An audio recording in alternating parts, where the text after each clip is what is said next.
Votre amour pour Jésus. Nous allons lire un passage dans l'évangile de Jean, au chapitre 21, à partir du verset 15 jusqu'au verset 17.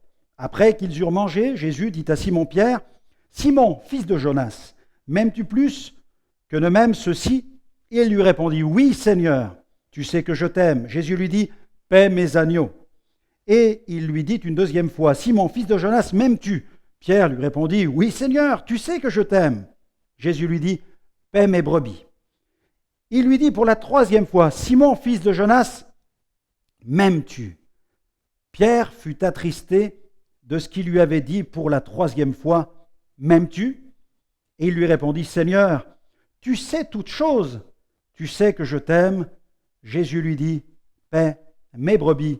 Amen. » Quand Jésus posa cette question à Pierre, les deux premières fois, le verbe « aimer » que Jésus utilisa fut le verbe « agapéo ». Ce verbe évoque l'amour dans un sens inconditionnel. Face à cette question plus qu'insistante, on imagine facilement l'embarras dans lequel Pierre se trouva. Pierre aimait-il Jésus de façon inconditionnelle ? L'apôtre répondit à cette question avec honnêteté.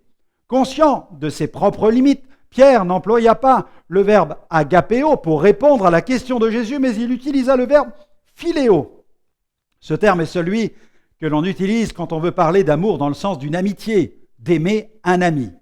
Face à Jésus, surpris par la pertinence de la question, le cœur de l'apôtre fut mis à nu et Pierre ne put se dérober. Impossible de se défiler devant celui qui s'appelle la vérité. Il répondit avec sincérité. Pierre savait qu'il était un homme sujet à la faiblesse.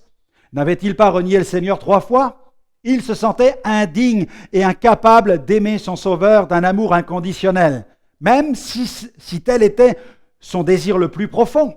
Seul Jésus peut nous aimer parfaitement de façon inconditionnelle. N'est-il pas étonnant aussi de constater que le Seigneur avait besoin d'entendre de la bouche même de son ami Pierre que celui-ci l'aimait ?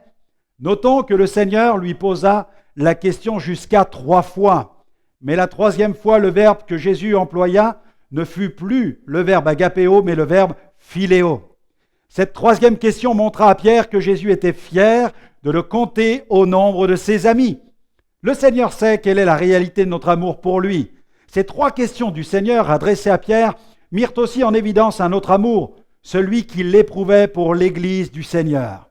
Plus vous aimez Jésus, plus vous serez capable d'aimer l'Église, le corps de Christ. Il apparaît donc clairement que la qualité de notre amour pour le Seigneur sera déterminante quant à notre destinée et notre service pour Dieu. L'œuvre dans l'Église ne peut se faire sans un véritable amour. Alors je vous recommande cette décision pour aujourd'hui. Soyez vrai et prenez le temps de réexaminer votre amour pour Jésus. Que lui répondrez-vous s'il vous demande si vous l'aimez ?